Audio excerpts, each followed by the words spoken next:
This is The Wealth Puzzle with Michael Mansfield from the Lynn Group. When a part of your financial strategy is out of tune, your long-term goals, your retirement savings, and your legacy can all suffer. With many years of experience in the financial industry, Michael provides his clients and prospects with the information they need regarding Social Security, retirement income planning, wealth management, and much more. Listen in as we address your financial concerns and provide helpful solutions to put you on the path to achieving your retirement goals. And now, here is The Wealth Puzzle with Michael Mansfield.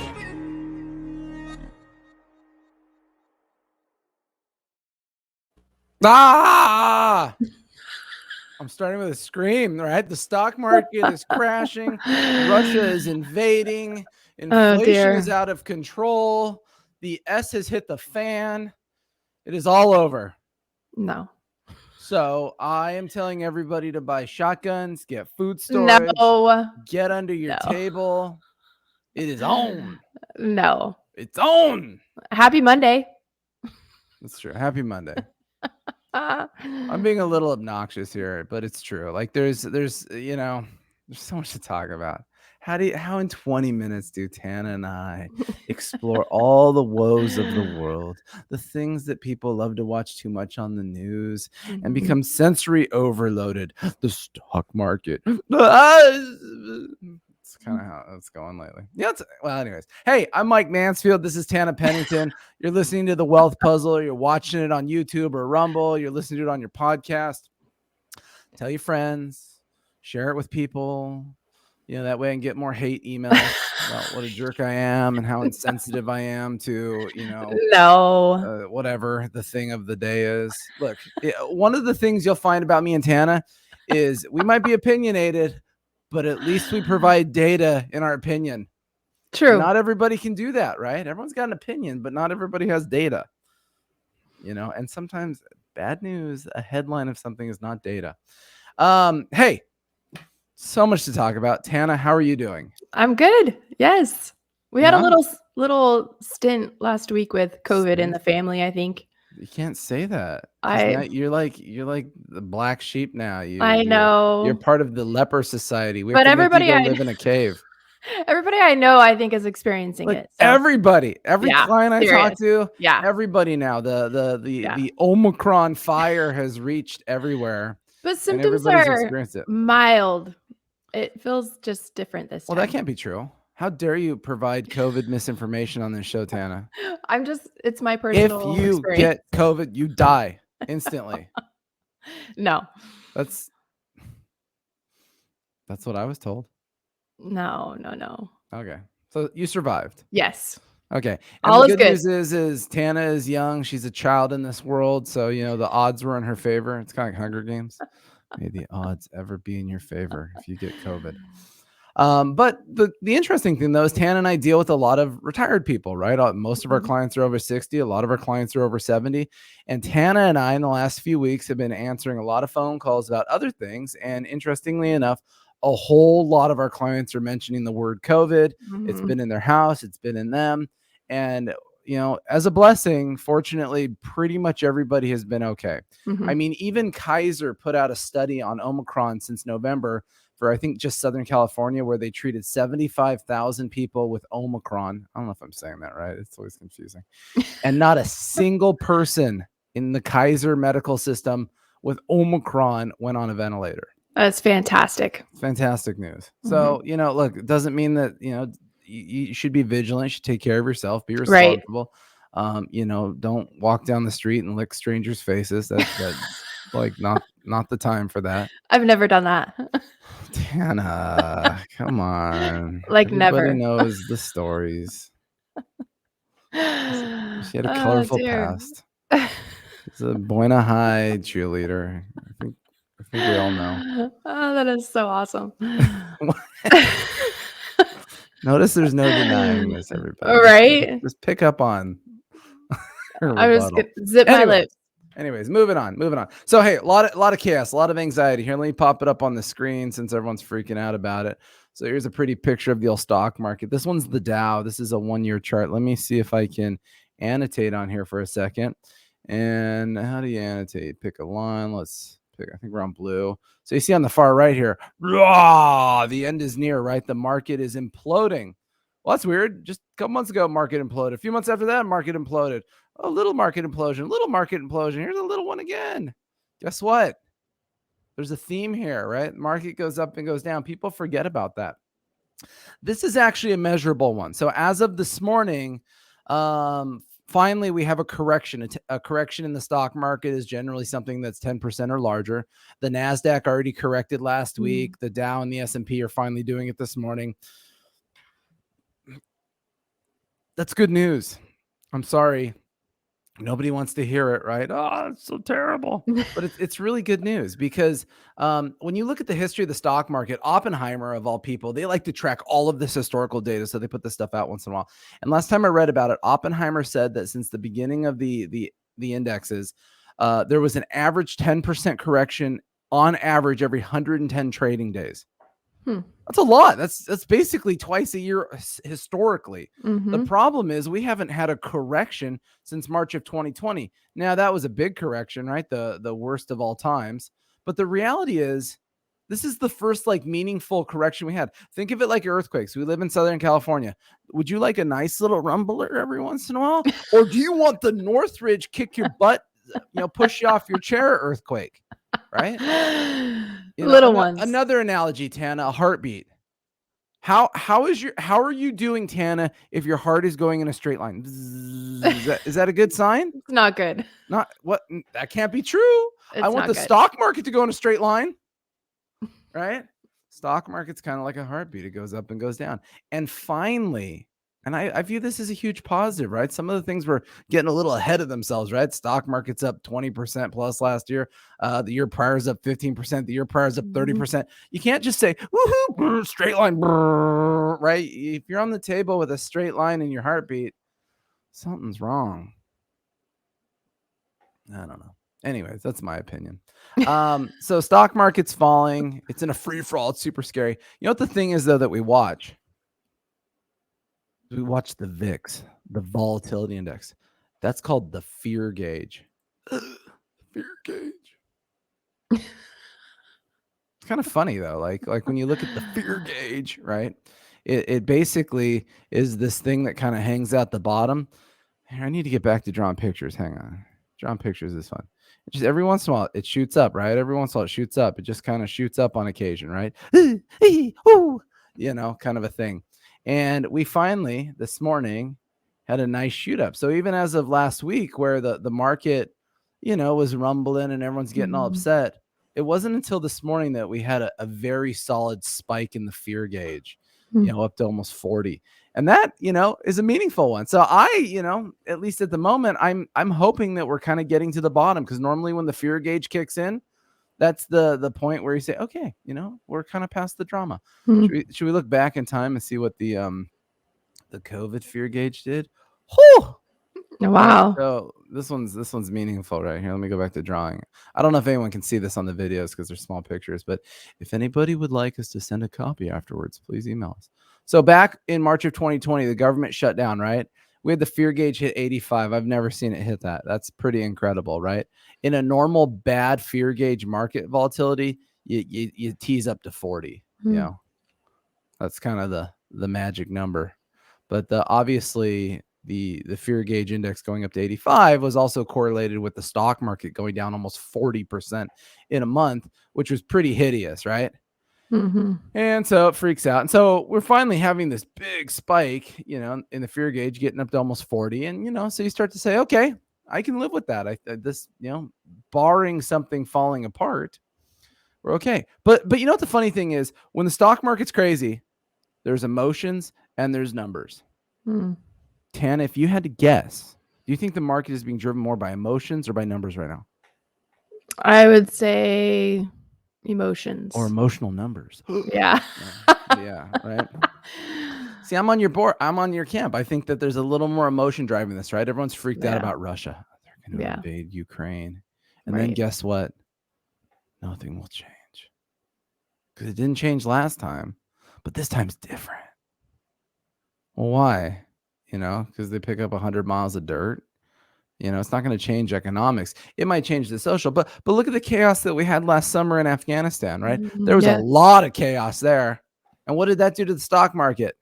Boop, boop. Can you see my hand? It did nothing because geopolitical chaos doesn't always impact the U.S. stock market. God, I'm sitting on my headphones is pulling off. I finally feel what a dog must feel like.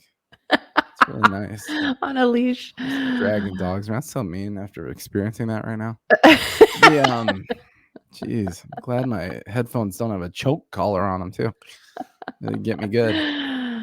But it's pretty crazy that all this stuff is going on right now. Now, from a numbers standpoint, everyone's freaked out about the Federal Reserve. We're going to get some information in a couple days from them on what they're thinking and what they're fretting about. But the reality is, Feds can't raise rates as much as everybody thinks they will or thinks they can. And that's because it has very little to do with inflation, right? At this point, if inflation is 7%, like the government says, even though they're lying and it's probably 12%, but Tana would be like, what are you talking? It's not 12%, Mike. It's probably 30%. My gas went from $1.50 to $1.80. It's a huge increase. True. I know I was just talking to someone who was in North Carolina and they said it was 2 something still. And you're just like, okay. Wow. I'm paying for the weather. So there. I don't even know what I was talking about. Oh, we're talking about the Feds. But the problem with the Feds is the Feds would need to make like big rate increases to really try to combat inflation at the level that it is right now. There's just one little funny problem about that. And that is Mr. Fancy Pants government raised our debt exponentially over the last couple of years, right? We went from 22 to almost $30 trillion. Whoops. It was a party foul. I'm going to take this off the screen for a second so they can see my beautiful face while we talk about this stuff. I'm trying to see what view. Is that the better view? I don't know. It's perfect. Maybe you don't want the too close view. It's like those I know, right? magnifying mirrors at the hotel. It's like getting stuck in a black hole because you're like, what the? I didn't realize I was so hideous looking. But the problem that the Feds have is there's a significant portion of our national debt that's maturing in 12 months and needs to be refinanced. And a lot of that debt is like at like a quarter interest rate. So if the Feds raise rates a lot and they have to refinance the debt at a much higher rate, ouch, then we don't have a country anymore. So that's a problem. So I'm suspicious that the Feds probably won't raise rates as aggressive or as much as people might think they would. And it has little to do with inflation because the reality is you do a quarter point increase. It's not going to impact inflation. Inflation's out of control. The supply chain could help inflation, but the reality is there's such a money glut in the system that we got to pass that money. So what do you think, Tana? We need some Metamucil for the money supply. gotta get it out of there, right? I don't know. That brand's expensive. I'm kind of the like Costco brand. I did limp down to the Walmart brand during the COVID issues when the Costco brand was out, but for some reason, same ingredients, but it gave me a stomach ache. So I'm back to the Costco brand. Sugar-free though. Oh dear. Because aspartame isn't going to kill me. So it does cause tummy aches. This is just a day of disclosure. Look at that. Look at how many things we've I know today. that was a lot of information right there. Is that deep?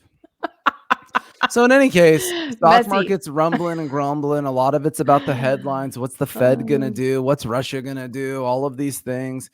But the reality is this is routine. This is normal, people. Don't forget that the stock market crashes all the time. It obviously crashed major in 2020. And guess what? Then it was over.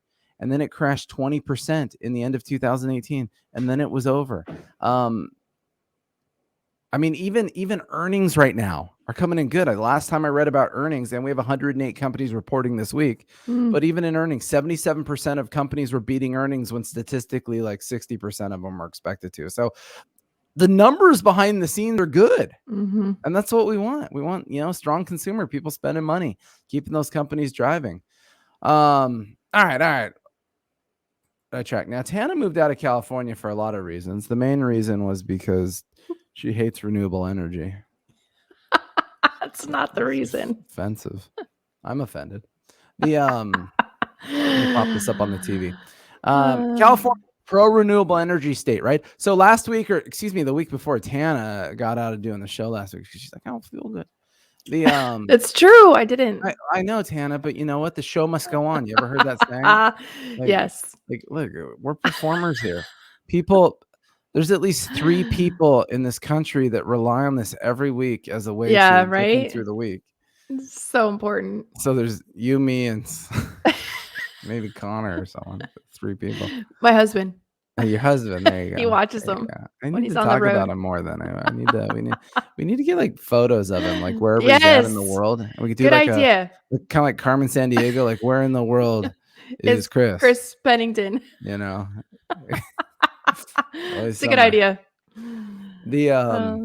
So anyways, California, pro-renewable state, right? You know, really, really pushing hard with the renewable energy, solar, windmill.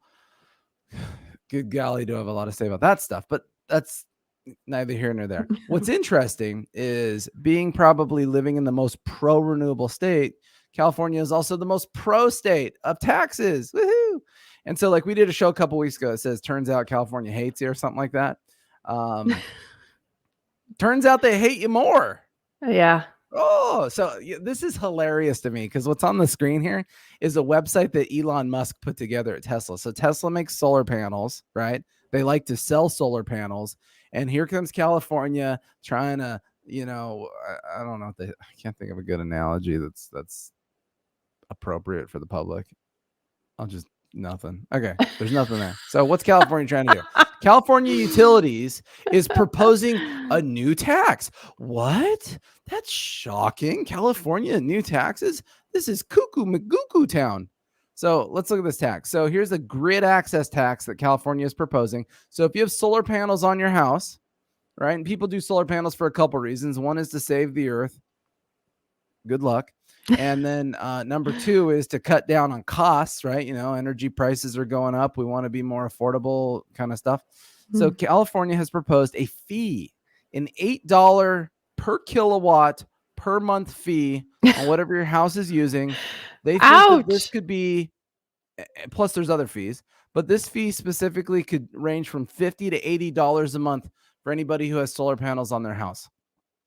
That's a lot of money. Yeah, especially when people put solar panels on their house to save $80 a month. Right? What happened? What just happened? California happened. Oh dear. Gotcha. Right, we got you. Got you good. Got y'all to put the panels on the house. Now that they're there and you don't know how to take them off.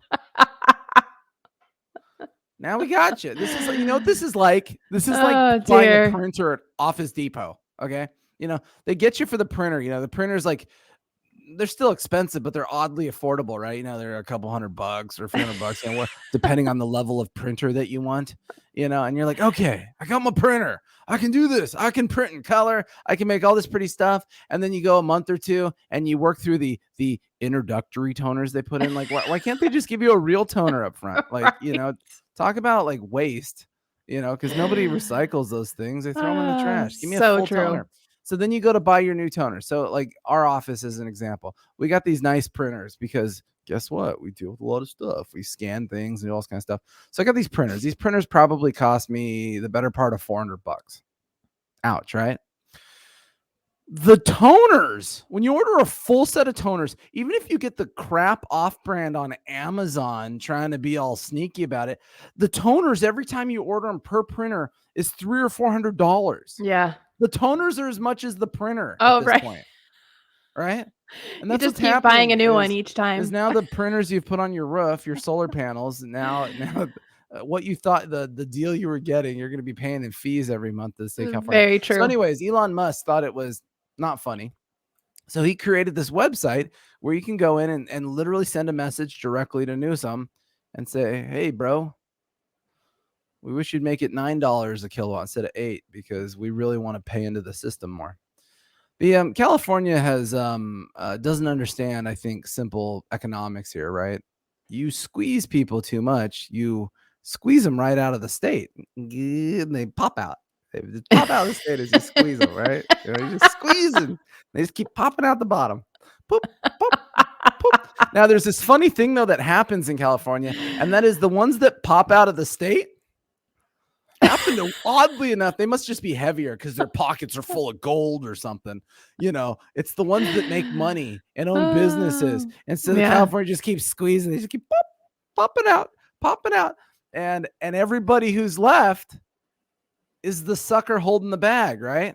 And here we are. California needs more dough, and they're looking every which way. We covered this last week or the week prior. Max tax bracket going up, gross sales tax on businesses in California, a payroll tax for anyone making 50 grand or more in the state. And now here we are with solar taxes. We already pay the highest gas taxes, even though every road I'm on has a pothole. I don't sound like I have an issue with anything, right, Tana? No, not at all. See, people will accuse me and Tana of, being opinionated. But here's the website right here. So, someone explained to me how this is a good thing, how this encourages people to take advantage of renewable energy. Not at all. It's a punishment. Hey, don't worry. Remember when the Vivint guy showed up at your house and said, "Oh, this is awesome. They're going to pay you. You're getting money every month." And then that never happened. Oh, that's terrible. Oh my gosh. He said, "Well, I'm trying to save him $100 a month." That's cool. We got you covered. They are such high pressure sales too. Oh my gosh. It's terrible. It's crazy. Oh my gosh. We're already 21 minutes in and we haven't even talked about anything. Maybe we've talked about too much. I don't know. Either way, we should do this every day. I could do this every day. No. You know what? I give up. I'm not meeting with anybody anymore. No. I'm not working on anything useful. I just want to do shows every day. No, we're too busy. I feel better. Like after 20 minutes of this, I feel like a better person. It's like therapy session for you. Yeah. Is that what it is? You're my therapist? Yes. I just listen. Therapist would be cheaper. All right. One last thing to cover here before we go on with our day. I'm getting a lot of calls lately. I'm talking to a lot of people about real estate, and it's got to pop. It's gonna pop. Which is true. Real estate's gone up a lot. There are a lot of factors associated with it. It has to do with kind of the locality of where you're at and where the demand is. If you're in San Francisco, that's totally different than being in Ventura County versus being in Texas and all of these things. Interest rates have an impact on it. I was having a good laugh last week, on the news. They were saying, 30-year mortgage just hit a 2-year high of 3.7%. What are we going to do? Now, Tana's old enough to remember in the early 80s when her first house was probably at 15%. Never. Maybe my parents. She's had a lot of work done. No. She's actually 75 years old. Nobody knows that. It's incredible. Oh dear. But it's amazing, right? When interest rates were falling and they hit 3.7%, a handful of years ago, people said, "Oh, this is the best deal in town. Holy crud. Did you see? I got a 3.7 on my house. This is crazy." Who's giving away money like this, right? And now that rates have gone back up to 3.7, they're like, "Dude, what are you nuts? I wouldn't pay 3.7. Right. It's crazy." It's just the phenomenon of psychology with this stuff is so amazing, right? But anyways, one of the things though, and I really like this economic website because it plays to the numbers. So in order to have a normal housing market that deals with here, it's hard to see probably on here, but that deals with population growth, you need about 1.5 million housing starts a year, right? We need to be building houses to keep up with population, hurricanes, tornadoes. They're not neat. I don't know. Tornadoes. Anyways, the natural disasters, floods, blah, blah, blah, blah, blah, right? Things, just old houses need to get torn down, whatever. You need 1.5 million housing starts. We haven't had 1.5 million housing starts since 2006. So remember what happened in 2006. All right, that's kind of right when the market peaked out, and then it crater babied after that. And so ever since the 2008 crash, we've been averaging like 1.1, 1.2. We've been averaging well below. And in 2021, it was the first year that we finally got back up to the trend line of where we need to be. I thought that was interesting. Yeah. But this subtly is a big reason for price evolution. Inflation. That was a made up word there. I apologize to everybody that you're now all dumber for hearing that. But Oh Tana. dear. I'm not sure that anyone else can do it. And at minute 25, there's a statistical likelihood that literally nobody will ever see that.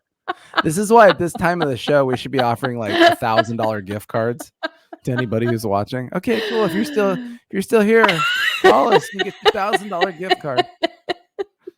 That at least might incentivize people to listen. Oh, that is awesome. Anyways, last year was the first year where we finally had a nice, healthy increase, and that's because building costs, even though they've gone up, real estate values have gone up a lot, and builders can sell and make a lot of money, and so they're back in business. But even to that point, because there has been such a low number with housing starts in the last number of years, to me, that actually does, in fact, keep housing prices up a lot more stable, even with interest rates increasing. They might stable out, flatten out, come down a little bit, but I'm very suspect on the whole housing crisis. If something separate happens outside of housing, we have a recession, an economic recession for other reasons. Obviously, that'll bring housing prices down. But right now, the rental market is so strong. Rents are so expensive. Homes, I don't see the housing market going anywhere. Like I said, it might not keep going up like a missile, but either way, I was excited to see that we finally had some housing starts coming in, because that will eventually help normalize the supply issues, but not in the near term. Whew. I feel like I talked a lot today, Tana. You did, but it was all good. You know what I was thinking though, is we need to change things around. I can't figure out, like, I go out, you go in. I don't know. I think that for a while we need to flip flop and start having you do like the intros and stuff. Okay. Because that might get a lot more people to stay on the show if they think that, sounds good. It's going to be steered in a more normal manner. Maybe people don't like normal. Maybe they like the fun. I don't know. The weirdness. Maybe. So anyways, hey, everybody, thanks for listening. I know this show's been just a couple minutes longer than normal, but we certainly appreciate all of our listeners. We appreciate the feedback that we get. Certainly never hesitate to give us a call, 805-500-7035. That's our main office number. You can visit our main website, thelindgroup.com. Lind is LYND. But yeah, let us know if you have questions, get a book, get request a free consultation, all that fun stuff. Anyways, everyone have a great week. Toodaloo. Oh, I gotta turn on my video now. Closer video.